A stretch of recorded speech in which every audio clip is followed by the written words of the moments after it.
안녕하십니까. 안녕하십니까. 예. 시작하자마자 여러분을 실망시켜드린 권갑주입니다. 정말 몰랐어요. 네, 몰랐습니다. 다들 조아라님을 기대하고 계실 줄은 정말 몰랐습니다. 바로 시작을 하죠. 예, 오늘 제가 할 이야기입니다. 생존 가방, 백팩, 배낭이고요. 저는 이번 메인 테마가 너무 좋았습니다. 전이라는 단어가 들어가서 전이 되게 가슴을 설레게 하는 단어죠. 그래서 이번에 반드시 발표를 해야겠다라고 생각을 했고 운 좋게 여러분들 앞에 서서 이야기를 같이 나눌 수가 있게 되었습니다. 저 자신을 소개하면 12년째 이런 액티비티들 하면서 이런 프랙티스들 하면서 끊임없이 실패하고 끊임없이 시도하는 사람입니다. 개발자 생활 10몇 년 했고 지금은 기획팀장 일 하고 있네요. 조아라라는 회사에서 웹소설 만드는 회사고요. 판타지 소설 이런 거 가득합니다. 저는 365일 판타지 속에 살고 있죠. 예. 실패 중 잘 안 됩니다. 상처받고 소주 한 잔 마시고 그래도 다시 옆 사람들하고 기운 내고 이런 일들 반복하고 있어요. 최근에는 조금 프랙티스나 액티비티를 다르게 설계하고 있습니다. 개인의 성장 그리고 그 성장의 바탕이 되는 개인의 그 마음을 돌보는 일들을 구체적으로 액티비티로 설계를 하고 있고요. 당연히 개인을 넘어서면 조직 단위로 들어갈 때 리더십에 대한 고민도 액티비티로 설계를 하고 있습니다. 리더십 중에 가장 중요한 건 당연히 상담하고 면담이죠. 이런 일들을 하고 있고요.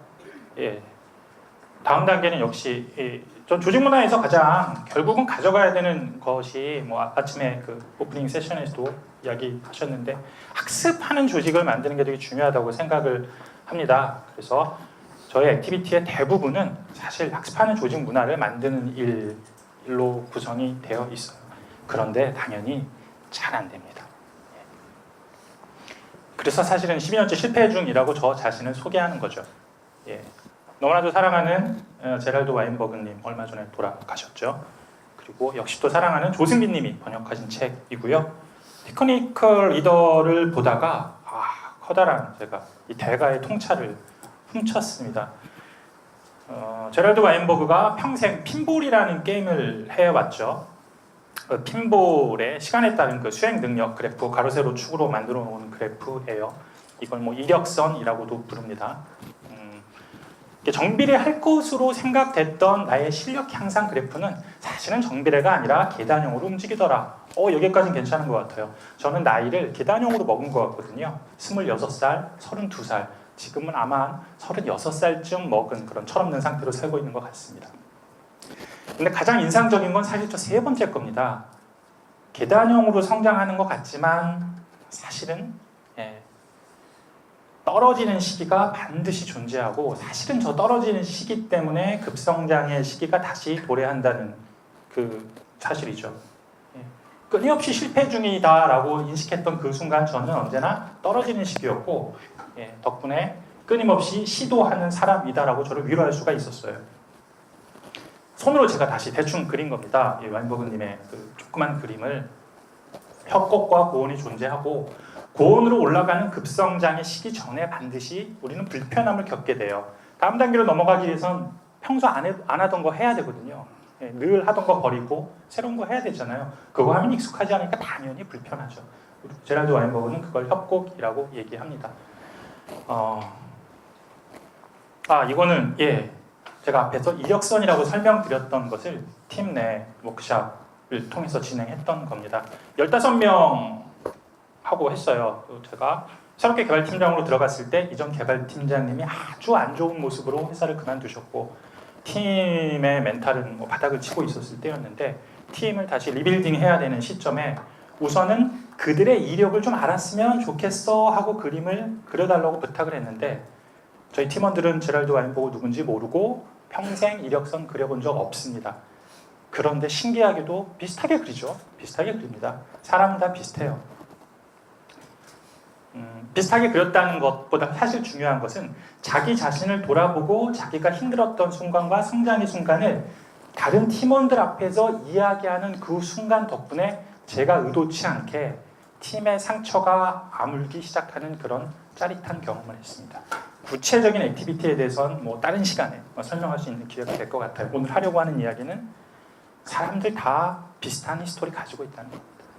똑같은 그림 발견했어요. 예, 저 웹소설 쪽 자꾸 하다 보니까 이제 신화 영웅, 시나리오 이런 거 같이 공부를 하는데 크리스토퍼 보글러라는 사람은 헐리우드에서 시나리오를 감별하는 사람이에요. 이것이 돈이 될 것이냐 안 될 것이냐, 시나리오를 이렇게 쓰면 좀 더 돈이 될 거야 생각하는 사람이죠.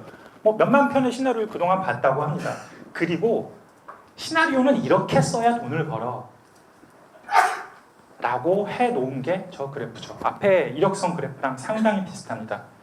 우리가 그 헐리우드 블록버스터 재밌는 영화 보면은 대부분 뻔한 구조를 갖고 있다고 영화 많이 보신 분들 아시겠죠? 그렇게 만들어 놓은 큰 영향을 준 사람이 저 크리스토퍼 보글러라는 나쁜 사람이죠. 예. 이분이 자기 생각으로 그렇게 하지는 않았을 거 아니에요. 예, 조셉 캠벨이라는 신화학자, 예, 뭐 대표적인 책 여기 나와 있네요. 1000개의 얼굴을 가진 영웅. 이 영웅의 여정에 대한 이야기로부터 아이디어를 얻어서 시나리오를 잘 쓰는 방법, 돈 되는 시나리오를 쓰는 방법을 만들어낸 겁니다. 이거는 대표적으로 여러분들 이렇게 보시면 아실 것 같아요. 반지의 제왕하고 호빗 사실 스토리 구조 똑같아요. 영웅의 여정 다 비슷합니다. 무난하게 살고 있는 사람, 간달프라는 선지자가 와서 이렇게 꼬이죠. 너에게는 어떤 새로운 미션이 주어졌어. 길을 동료들과 함께 떠납니다.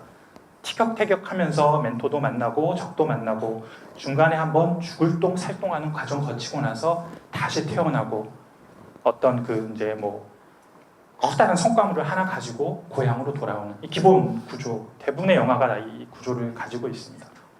헐리우드 영화들은. 재밌는 건 앞에 그래프는 선형이었는데 이것은 원형입니다. 끊임없이 우리의 여행은 무한 반복된다는 거죠. 이 되게 안심이 되는 이야기예요. 되게 위로가 되는 이야기입니다. 지금 나의 실패가 전부가 아니다라는 이야기가 됩니다. 도대체 이 얘기가 생존 배낭과 무슨 관련이 있느냐? 드디어 미장센 하나가 나왔습니다. 저기 지팡이 짚고 허리가 아픈 것 같아요. 걷고 있는 저 사람이 메고 있는 배낭 이야기를 오늘 하려고 하고 있고요. 저 사람 배낭 안에 뭐가 들어있는지, 접니다. 전데 제 배낭 안에 무엇이 들어있는지 이야기를 하려고 합니다. 영화 이야기 앞으로 계속 할 건데 이야기에 대한 이야기로 시작을 했으니까 조지 클루니예요. 업인디에어. 우리나라에는 인디에어라는 제목으로 개봉이 됐죠. 이 사람은 해고를 대신 해주는 그런 회사에 다니고 있는 사람이죠.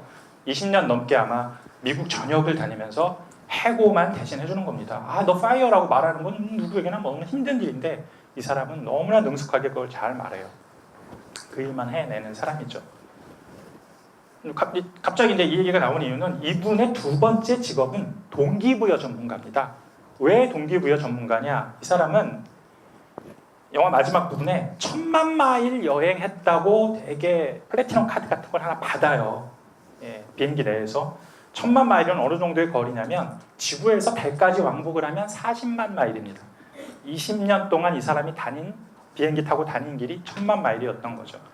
당연히 짐 싸는 데 있어서, 배낭을 꾸리는 데 있어서는 최고의 천재고 영화 속에서는 매우 빠른 화면으로 그 능숙함을 더 잘 설명을 하죠. 짐을 그렇게 싸다 보니까 이 사람에게는 어떤 삶에 있어서 인사이트가 생겼겠죠. 그 얘기를 동기부여 세미나 형태로 당신의 가방 안엔 무엇이 들어있나요? 라는 제목으로 세미나를 합니다. 지금 배낭을 메고 있다고 상상해 보세요 라고 시작을 하죠. 당신이 중요하다고 생각하는 것들을 그 가방 안에 하나하나 넣어 봅시다. 가족 좋죠. 돈, 뭐 부동산, 집, 비트코인 있는 대로 다 갖다 놓습니다. 그리고 이렇게 물어봐요. 그 가방을 메고 걸어보세요. 뭐 그 순간 세미나 영화 내에서 웃음이 나오긴 하지만 걷지 못합니다. 두 번째 세미나에서 이렇게 또 물어봐요. 가방에 불이 났다고 생각해보세요. 뭐 먼저 꺼낼래요? 다 집어넣을 수 없으니 꼭 집어넣어야 하는 것들만 넣어야 된다는 어떤 인사이트를 주고 싶었던 것 같아요. 우리가 중요하게 생각했던 것들이 사실은 그리 중요하지 않다는 인사이트를 주고 싶었던 것 같습니다. 그래서 저도 저만의 가방에 3개의 중요한 아이템만을 가지고 다니기로 했습니다. 첫 번째, 좋은 학습법. 아까 그래프 이력선 내에서 급성장의 시기에 반드시 필요한 구체적인 프랙티스 하나는 저도 가지고 다니기로 했어요. 이 얘기는 우리 이야기에 대한 이야기니까 이 작품 가지고 시작을 해보려고 합니다. 물음표로 찍혀있는 4글자짜리 만화고요. 가장 먼저 맞추시는 분한테 책 하나 드리면 되겠다. 2017년까지의 일본 만화 누적 판매량입니다. 위쪽 그래프는 유명한 만화들 앞쪽에 다 있죠. 원피스가 90권이 나왔기 때문에 3억 6천만 권은 뭐 따라갈 수 없을 것 같아요. 일본 미디어 요술 100선은 기자들이 2006년에 선정한 일본 미디어 문화적으로 가장 크게 영향을 준 대표적인 작품들을 다 아시는 작품들이죠. 거의 다 보셨을 것 같아요. 자, 아무나 먼저 말씀 주시면 슬램덩크입니다. 이거 그 자료 집에 다 나가. 스포일러 나가 있는 것 같네. 이렇게 시작하는 만화고요. 슬램덩크입니다. 저 90년에 시작을 해서 96년에 마무리가 됐으니까 6년, 7년 정도인데 실제 기간은 한 4개월도 안 되죠. 작품 속에서의. 뭐 연재가 마무리되고 나서도 20년이 넘게 지났는데 1년에 한 번 정도 꼴로 되게 우울하고 그럴 때 정주행을 합니다. 어떤 기운 같은 게 느껴지고 어떤 청춘이 성장한다는 것은 되게 좋은 것 같아요. 소연이라는 아이의 사랑을 반드시 얻기 위해서 우리 천재적 재능을 가진 풋내기 강백호가 서태웅을 무찌르고 결국은 소연이 사랑을 얻겠다는 성장물입니다. 20년 넘게 보다 보니까 궁금한 게 생겼어요.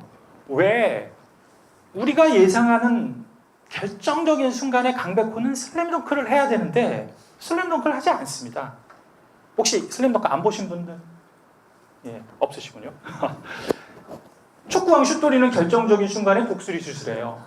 그렇죠? 피구왕 통키는 결정적인 순간에 뭐합니까? 불꽃슛을 쏴요. 우리의 백호는 왜 결정적인 순간에 슬램덩크를 하지 않고 2점짜리 평범한 슛을 쏘냐는 거죠. 왜? 너무나 궁금했어요. 이거보다 더 궁금한 거는 슬램덩크 최고의 명대사입니다. 동의하실지 모르겠지만 왼손은 거들 뿐 왼손이 도대체 뭐야? 오른손은 백호인가? 가만히 있어. 마지막 어시스트라는 건 저기 있는 우리의 적 서태웅이야. 서태웅이 나에게 패스를 했으니 왼손은 서태웅이야? 이거 저 와닿지 않았어요. 이상한 점을 발견한 건 10년이 지나고 나서인데 2만 번의 슛이라는 이 씬이 전체 작품에서 보면 이상하게 디테일해요.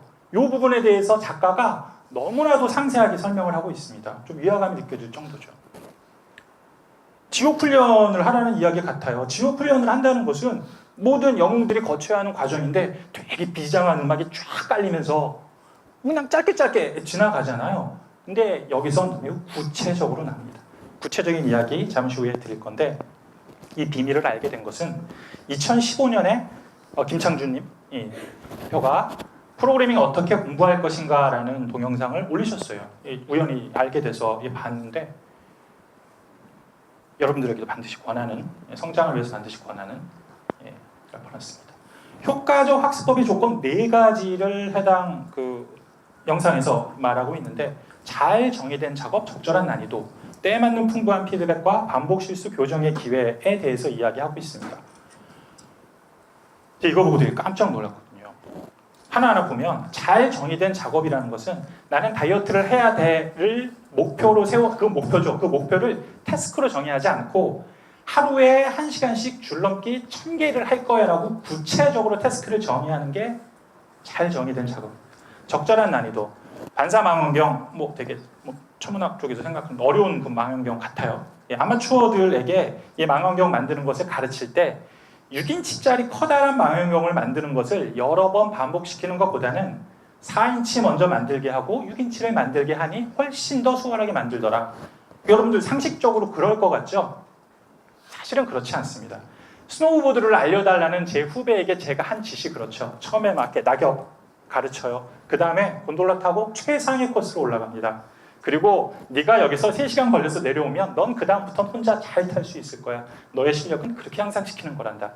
그렇지 않죠. 그 친구는 다시는 스키장에 가지 않습니다. 때에 맞는 풍부한 피드백. 적절한 순간에 정확한 피드백을 그때그때 꽂아줘야 한다는 그런 얘기죠. 그것을 통해서 반복과 실수의 교정을 풍부하게 가져가고 질적으로 양적으로 이 효과적 학습법 4가지 조건을 만족시켜야 한 사람이 성장한다는 건데 이게 슬램덩크 안에 들어있었어요. 하나하나 보겠습니다. 슛 2만 번이에요. 천재강백호 슬램덩크만 하고 싶어. 너 산왕을 꺾어야 돼? 서태웅을 꺾어야 돼가 지금 해야 되는 일이 아니죠. 슛 2만 번을 정확히 해야 돼. 잘 정의된 작업에 대한 이야기입니다. 두 번째, 기본적으로 골미슛과 마찬가지예요 라고 코멘트를 정확하게 합니다. 백호는 이전에도 뭐 열심히 연습을 했기 때문에 리바운드 잘하고 골미슛만큼 상당히 잘했어요. 골미슛 하는 폼은 여기 있는 것만 봐도 꽤 농구선수 같죠? 예, 우리 영감님께서는 정확하게 알아봤고요. 그리고 한 걸음 한 걸음 뒤로 물러서는 방식의 학습법을 택합니다. 세 번째, 저는 이 부분이 가장 감동적이었는데요. 팔꿈치가 벌어지면 모두가 주의를 줘요. 주변에 있는 백호 군단, 은재야 군단이죠. 이들 농구 모릅니다. 나중에 저 호열이가 농구하는 게 너무 어려운데 대단하다 라는 그런 혼자 독백도 하죠. 이들도 정확하게 피드백 해줄 수 있게 영감님이 코칭을 하죠. 팔꿈치가 벌어질 때 모두 주의를 줘요. 난 불편해 죽겠는데 라고 백호는 말합니다. 아까 이력선 그래프에서 봤겠지만 불편함은 성장을 위해서 반드시 감당해야 되는 과정이죠. 그리고 네 번째, 반복 실수의 교정 풍부하죠. 일주일 동안 2만 번의 슛을 합니다. 계속 피드백이 들어오고 피드백을 바탕으로 자기를 성장시키죠. 그리고 심지어 우리 백호는 셀프 회고도 합니다. 찍어놓은 영상을 가지고 본인의 모습 쪽팔려서 혼자 봐요. 혼자 밤늦게 혼자 봅니다. 그리고 다음날 이렇게 해볼까 저렇게 해볼까 전략을 수정합니다. 저에게는 대단한 인사이트였어요. 효과적 학습법의 조건, 2만 번의 슛, 적절한 난이도를 위해서 골 밑에서 점점 멀리 떨어지는 것, 팔꿈치라는 이야기로 누구든지 피드백할 수 있게 만들어준 것, 질적으로 양쪽으로 반복 실수의 교정을 충분히 가져가는 것. 대단했습니다. 그렇게 이들은 일주일을 함께 보내고요. 당연히 백호 혼자 하지 않습니다. 친구들과 소윤이, 영감이 다 함께 하죠. 계산기 두드려 보면 12시간 동안 1분에 4번 정도 슛. 이 사람이 할 수 있을까 모르겠어요. 엄두가 안 납니다. 하지만 천재니까 가능합니다. 했습니다. 그리고 그 결과 고교 최광이라는 산왕공업과의 일전에서 마지막 역전슛을 던지는데 이 장면 독특하죠. 독특합니다. 백호가 슬램덩크를 하지 않고 2점 슛을 하는 그 과정에 대해서 작가가 얼마나 소중하게 생각했는지를 이 장면이 보여줘요. 카메라 4군데서 잡고 있는데 정주 화면으로 이 감동적인 장면을 위해서 2페이지를 하고 있습니다. 슬램덩크에 있어서 중요한 것, 백호에게 있어서 중요한 것은 환상적인 슬램덩크로 이것을 마무리하는 게 아니라 성장을 위해서 노력한 만큼의 작은 성취가 2점 슛으로 남들이 보면 너무나 평범한 이 미들 슛 2점짜리가 가장 묵직하게 제 머리 뒤에 슬램덩크로 꽂히는 순간이 이 장면입니다. 왼손은 뭘까요? 왼손은 이거죠. 이겁니다. 오른손은 단호한 결이 같은 거일 것 같아요. 왼손은 그 과정을 잘 거쳐올 수 있도록 나를 도와준 그것이 왼손입니다. 아마도 백호가 앞으로 농구 인생을 살아나가는 데 있어서 계속해서 가져가야 되는 그의 가방 안에 들어있는, 백팩 안에 들어있는 중요한 요소 중에 하나일 겁니다. 이대로 제 가방 안에 넣으면 좋겠지만, 이건 백호 가방이잖아요. 저는 이걸 이렇게 바꿨습니다. 라이벌이자 롤모델 반드시 필요하죠. 경쟁자이고 긍정적 자극을 주는 소연이, 좋은 코치 멘토, 산왕이라는 단기 목표, 적절한 학습법, 타고난 재능 있으면 훨씬 좋겠죠. 그리고 응원하는 친구들 반드시 필요한 것 같습니다. 이것이 제 가방 안에 들어가 있는 효과적 학습법 세트 첫 번째 아이템이고요. 이제 두 번째 아이템 이야기를 하겠습니다. 두 번째 아이템은 이것에 대한 이야기예요. 동기부여된 동료와 코치 멘토는 이렇게 바리바리 쌀 때 따로 포장지를 하나 더 해서 써야겠다고 생각합니다. 왜냐하면 사람이거든요. 사람은 쉽게 변하죠. 두 번째는 사람과의 관계에 있어서의 적당한 거리라는 아이템입니다. 로버트 프로스트라는 유명한 시인이 이야기한 거네요. 좋은 담장이 좋은 이웃을 만든다. 요 얘기 적극적으로 좀 해볼게요. 또 영화 얘기 나왔습니다. 매트릭스에 대한 이야기는 아마 인류가 멸망하기까지 아마 영화사에 있어서 끊임없이 여러 상징들이 많이 들어있기 때문에 나올 것 같아요. 이 안에 이것도 되게 여러 번 봤죠. 여러 번 봤는데 저에게 있어서는 좀 이해가 안 되는 장면들이 좀 있습니다. 영웅의 서사 크리스토퍼 버글러의 시나리오 구성으로 봤을 때 매트릭스라는 영화는 되게 전형적인 영화예요. 앤더슨이라는 평범한 이름을 갖고 있는 이 키아누 리브스가 그 네오가 나중에 되죠. 평범한 삶을 살고 있는데 모피어스라는 사람이 와서 자기를 꼬셔요. 꼬시고 너에게 내가 진실을 보여주겠다고 꼬시죠. 단호한 결의를 하라고 요구를 합니다. 그럴 수 있죠. 그리고 이 친구는 단호한 결의를 하죠. 빨간 약을 먹으면 너는 진실된 세상, 매트릭스 바깥의 세상을 볼 거야. 자, 이거 먹을래? 파란 약을 먹으면 너는 다시 매트릭스로 돌아가는데 지금까지 나와 했던 시간은 모두 다 까먹게 될 거야 라고 말을 합니다. 저라면 어떡하냐? 저라면 빨간 약, 파란 약이 있으면 오른손을 한 10cm쯤 이렇게 앞으로 내밀면서 이렇게 왼쪽을 잡으려고 하면 저는 이렇게 살짝 이렇게 움츠러들었을 것 같아요. 빨간 약 먹이고 싶거든요. 그래야 영화가 진행이 되잖아요. 그래야 성장시킬 수 있고. 하지만 모피어스는 물어봅니다. 이 결정은 내가 해야 돼. 그 단호한 결의는 내가 해야 돼 라고 물어봅니다. 빨간 약, 파란 약에서 빨간 약을 먹죠. 그리고 단호한 결의하고 매트릭스 밖으로 빠져나오는 결정을 하는데 또 의심 많은 우리 네오님께서는 오라클이라는 선지자한테 가서 한 번 더 물어봐요. 제가 급니까? 제가 지구를 지키는 매트릭스로부터 고통받는 그 사람들을 살려내는 사명감, 뭐라고 하죠? 신탁을 받은 접니까? 라고 물어봅니다. 오라클은 대답하죠. 너 아니야. 사실은 여기 잘 보이지 않는데 요 위에 보면은 그 라틴어로 너 자신을 알라라는 그 소크라테스를 혹하게 만들었던 델포이 신전의 문구가 써있죠. 결국은 너가 결정한다는 이야기가 위에 스포일러로 깔려 있는 거긴 한데 오라클은 네가 아니라고 말합니다. 왜 내가 아니라고 말합니까? 욱할 수도 있잖아요. 모피어스는 이 자리에서 나온 네오에게 오라클이 뭐라고 했는지 난 별로 신경 쓰지 마. 너에게 오라클은 그 순간에 필요한 말을 했을 뿐이야. 모피어스도 알고 있었던 거죠. 단호한 결의는 내가 하는 거야. 누가 도와주는 거야.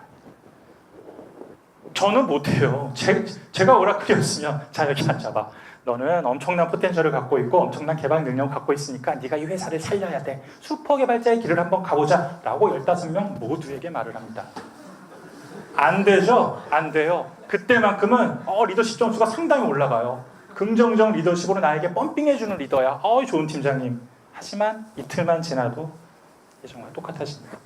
그 단호한 결의는 내가 강요한 거지 그가 한 게 아니거든요. 매번 그렇게 15명과 소통하다가 실패를 한 이유가 무엇인지 돌아보게 되었고 이것 때문이라는 것을 알게 되었어요. 제가 갖고 있는 가장 큰 어려움입니다. 제가 실패할 때마다 돌아보는 부분이고요. 여전히 잘 안 됩니다. 위하여죠, 위하여. 저와 예전에 따로 멘토링을 해주셨던 분이 이 얘기를 해주셨어요. 권갑중님은 의사환자 메타포를 가지고 있어요. 저성과 저효율을 질병이라고 생각해. 갑중님은 의사고 팀원은 환자야. 판사고 피고야. 부모고 자식이야. 게다가 또 착한 척을 할 줄 알아. 그래서 나는 너의 친구인데 나는 착한 사람이잖아. 깨달은 사람이고 너보다 많이 배운 사람이잖아. 내가 너를 가르쳐줄게. 내가 너를 고쳐줄게. 라고 그 말을 들었을 때 너무나 부끄러워서 그 자리를 떠나고 싶었어요. 한 번도 이렇게 생각해 본 적이 없는데 그 얘기를 듣고 나니까 그게 저였습니다. 제가 모든 일을 망쳐버린 순간 고원에 올랐다가 코치로서 고원에 올랐다가 떨어지는 그 순간에 나를 방해했던 것 바로 이거였죠. 이거 어떻게 극복합니까? 근데 위하여라는 마음 없이 내가 코치나 멘토링 할 수 있어요? 매니징 할 수 있습니까? 저는 그게 안 된다고 생각했어요. 말도 안 되는 소리 하지 말라라고 생각했는데 대안을 찾는 사람들이 있습니다. 캐서린 몽고메리라는 사람의 2000년 논문, 이웃의 의료라는 논문인데요. 의료 인문학자들 그런 고민합니다. 의사와 환자 사이의 관계는 여기 보이는 이런 것들로 쭉 나열이 되죠. 다 멋있는 말이고, 저 플럼버라는 말은 내 몸을 들여다보는 거 살짝 기분은 나쁘지만, 디텍티브이기도 하죠. 우리는 잘 모르는 어떤 병의 그 환자들을 추리를 통해서 찾아내니까. 이렇게 환자는 의사를 생각하고 의사 스스로도 환자에 대해서 자기 자신을 이렇게 생각한다는 겁니다. 여기서 독특한 게 하나 있어요. 이거죠. 프렌드십. 많은 의사들이 사실은 다른 것들 하면은 왠지 좀 착해 보이게 좀 안 착해 보이고 좀 계산적이기도 하고 왠지 가르치는 것 같으니까 도덕적으로 마음이 불편해지잖아요. 그걸 프렌드십으로 포장하면 아무 문제 없고 난 착한 사람 같다는 거죠. 우정이라는 말 되게 멋있는 말이니까. 근데 재밌는 건 환자와 의사가 함께 가는 이 질병을 치료하는 그 긴 여정 속에서 보면 프렌드십이 방해를 일으키는 경우가 너무 많습니다. 최근 그 사회적으로 문제를 일으키고 있는 상담자, 내담자와의 관계, 혹은 선생님과 제자 사이의 관계, 여기에 성적인 부분이 들어가게 되면 파국으로 가죠. 왜 문제를 일으키는가? 환자가 의사에게 의지를 넘어서서 의존하거나 숭배하게 만듭니다. 그 단계로 들어가는 줄을 사실 서로 다 몰라요. 겉으로 보면 너무나 아름답거든요. 그걸 제어할 필터는 사실 성숙한 인간에게도 어려운 일일 것 같습니다. 질병의 여정은 절대로 아름답지만은 않습니다. 협곡과 고원을 끊임없이 오고 가야 하고요. 그것을 너와 나는 친구야 라는 것 하나만 가지고 갈 수 있을까요? 사람은 지칩니다. 이 영화를 통해서 그 얘기를 좀 더 해볼 수 있을 것 같아요. 김준혁이라는 의료인문학자가 쓴 컬럼 질병의 은유라는 데서 따가지고 온 거고요. 매드맥스 2015년에 개봉했나요? 퓨리오사, 엄청난 걸크러쉬, 그리고 맥스가 있습니다. 처음에 피주머니 맥스와 퓨리오사라는 사령관, 운전하는 분은 적으로 만나죠. 적인지 아닌지 모르겠지만 하여튼 서로 좀 죽이려고 해요. 하지만 공공의 적을 하나 만나게 되고 생존의 문제라는 공통의 목표가 생겼을 때 그들은 우연처럼 서로 협력하는 과정의 영화 마지막 단계에 이르렀을 때 우리 피주머니 맥스가 퓨리오사한테 피를 주면서 신뢰관계를 쌓게 되죠. 신뢰관계를 쌓게 되고 다시 일상으로 돌아갈 것 같을 때 맥스는 떠납니다. 서로의 신뢰관계만을 남긴 채. 환자와 의료인이 함께 여행을 떠나는 이 그림을 이분은 로드 무비라고 정의를 했어요. 대표적인 영화로 매드맥스를 꼽았고요. 저는 이게 거리에 대한 이야기라고 생각을 합니다.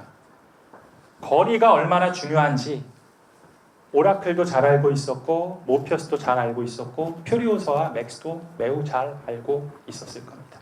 제 가방 안에 들어있는 두 번째 적당한 거리, 좋은 펜스, 좋은 담장입니다. 세 번째입니다. 그래프 다시 나왔는데 아까 성장 이야기 했잖아요. 세 번째 아이템은 잘 내려앉기 위한 방법 같은 거라고 할까요? 협곡 고원 당연히 오가죠. 말씀드렸듯이 협곡에 떨어지지 않는 한 고원으로 올라갈 수 없을 것 같습니다. 우리가 이 협곡을 잘 버티는 방법은 이 시간을 짧게 하던가 높낮이를 작게 해서 다치지 않는 거죠. 골짜기에서 굴러도 별로 피가 많이 나지 않고 다리 부러지지 않아서 결국은 다시 올라올 수 있게 하는 게 가장 좋은 방법인 것 같아요. 잘 내려앉기 위해서 제가 선택한 방법을 설명드리겠습니다. 세계의 호리병, 이 동화책인데요. 그 전래동화에 여우누이라는 거 있습니다. 여우가 가족들 다 잡아먹고 누이로 변장해서 막내 아들이 찾아갔는데 그런 얘기죠. 여우가 막 쫓아오는데 우리 막내 아들님께서는 또 고승 혹은 선지자 이런 사람한테 세계의 호리병을 받았잖아요. 이렇게 얘기하죠. 네가 위기에 처했을 때 첫 번째 호리병을 던져라. 그래도 안 되면 두 번째 호리병을 던져라. 이런 얘기하죠. 드라마 상도 이런 데서는 이게 어떤 편지 같은 걸로 표현이 되기도 하고 어떤 동화 판본에서는 이게 복주머니, 세계의 복주머니 같은 걸로 표현이 되기도 하는 것 같습니다.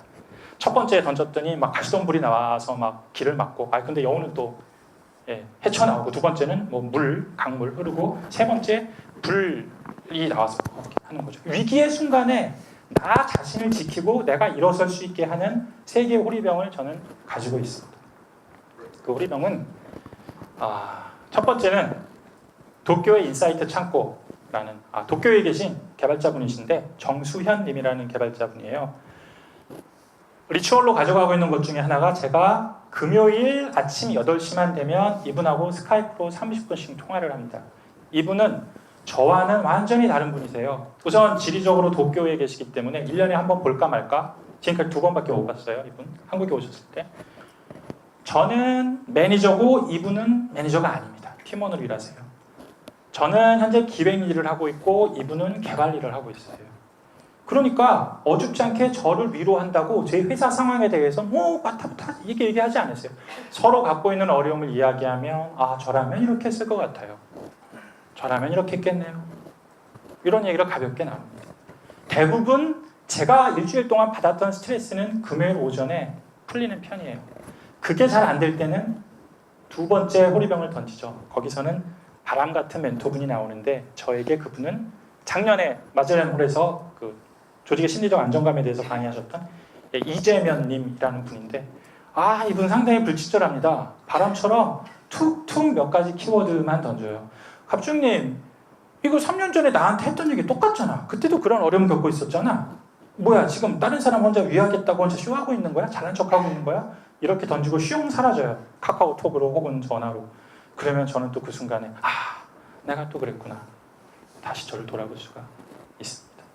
이도저도 안 될 때, 사람으로 그 문제를 도저히 해결할 수 없을 때 제가 쓰는 마지막 방식은 세렝게티의 하이에나입니다.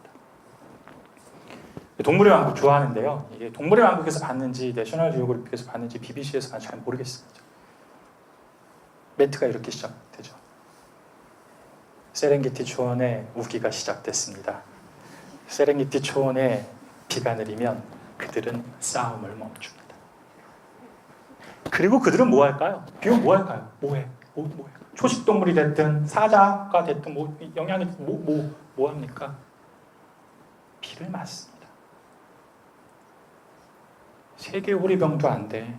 찌질한 모습으로 와이프한테 가서 회사에서 있었던 일 얘기할 수도 없어. 나에게 찾아올 수밖에 없는 시련과 고난 앞에서 마지막 순간에 내가 해야 되는 게 너무 이게 뭔지 전혀 모르고 있을 때 이 동물의 왕국을 보고 제가 울었어요. 나만 비를 맞는 게 아니구나. 비 오면 하늘 아래 있는 모든 것들은 내리는 비를 피하지 않고 맞는 거 외에는 방법이 없는 거구나. 그 비 맞고 나면 결국은 시간이 흘러서 우기가 지나고 나면 다시 건기가 찾아오고 우기 덕분에 풍성하게 자란 초원의 풀들을 먹고 초식동물이 자라면 사자도 치타도 그들이 흘려놓은 음식을 뜯어먹는 하이에나도 다시 살이 찌게 되는 거죠.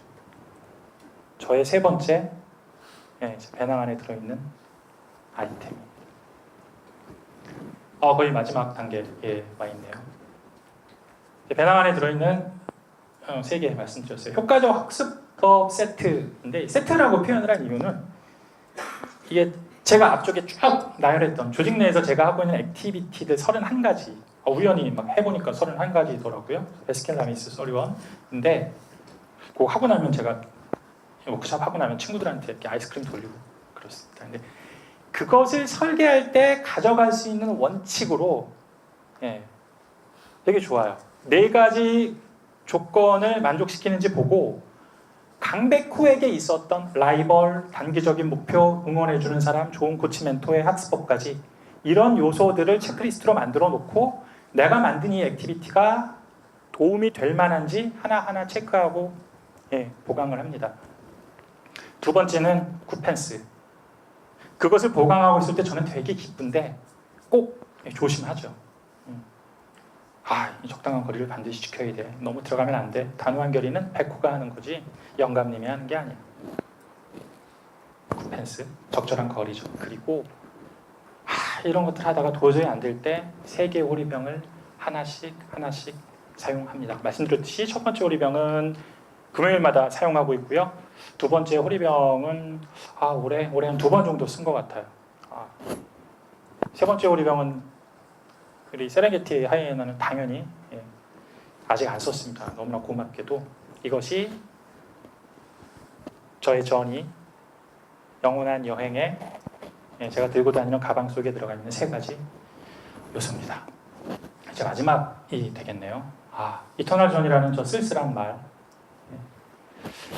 요약할 수 있는 2가지 그림을 보여드리고 있고요.